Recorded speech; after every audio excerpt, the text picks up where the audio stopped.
Sequence. This is one of the simplest chapters in mathematics. It's something we're already used to. When we're in nursery school or early primary, we would recite 2, 4, 6, 8, 10, 12, 14, 16, 18, 20, or 5, 10, 15, 20, 25, 10, 15, 20, 25, 30, 35, 40, 45, down to 100. Or 10, 20, 30, 40, 50, 60, down to 100. Now, the important thing to note is the difference between two consecutive numbers.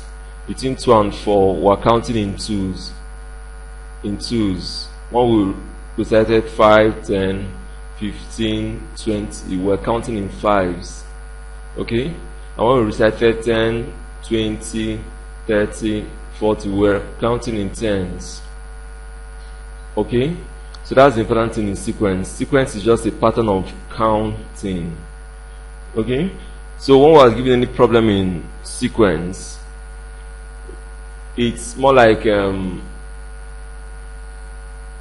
thinking. You have to think, let's say for this example, we have 5, 8, 11, 14, and you're now asked what is x.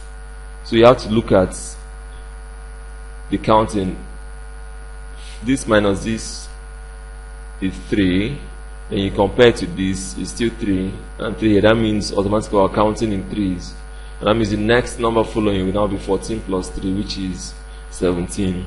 But it may not be addition. Sometimes it could be some multiplying. It could be giving something like 5, 10, 20, 40, 80. If you try to add or look at this, the first thing you say is 5 plus 5, 10. But 5 plus 10 here does not give you 20. So addition will not work. You try subtraction. Subtraction will not work. And when you try multiplication, you find out that 5 times 2 will give you 10. This is also multiplying in 2. Therefore, the next number following here will be 8 times 2, which is 160. So it's not just about addition and subtraction. It could also be multiplication or division.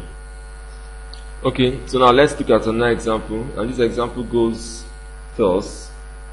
Find the common difference in the series minus 2 minus 3 over 4 half and one whole number 3 over 4. Okay, now let's pick the first two in the series. Let's try addition. So to find out if it's addition, we'll now do this minus this person. Why I did minus is, let's say we're counting 1, 2, 3, 4. We're counting in ones here. To find out if it's addition, we'll do 2 minus 1, and it will give us 1. 3 minus 2 will give us 1. 4 minus 2 will give us 1. So that's why I did minus 3 over 4 minus 2. That will give us minus 3 over 4 plus 2. So this is 2 over 1. LCM is 4. It will give us minus 3 plus 8, and that is 5 over 4.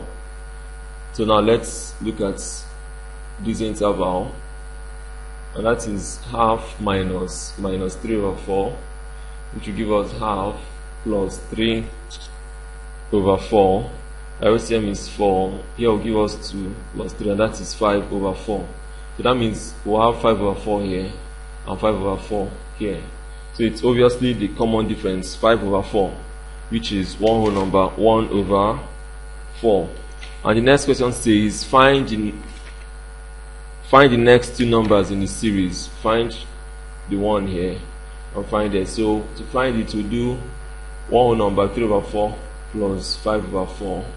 And when you find this, you also add 5 over 4 to get this. I think that is simple enough for you to solve. Okay, so the ones involving multiplications are called common ratios. And now let's look at an example. 3, 6, 12, 24. What will follow? So 3 times 2 is 6, 2, 2, 2, 2, and therefore here will be 48. It's very easy. Now another example goes this way. 2 minus 10, 50. So let's try addition. We're told to find the next number. Addition will not work. Subtraction will not work. So let's look at multiplication or division. This divided by this minus 10 divided by 2 give us minus 5. This divided by this 50 divided by minus 10 will also give us minus 5. So minus 5 is the answer. To get the number here will now be minus 5 times 50, and that is minus 250, which is our answer. So that's our final answer. Now at this point I want you to click on start quiz and I'll answer all the questions following.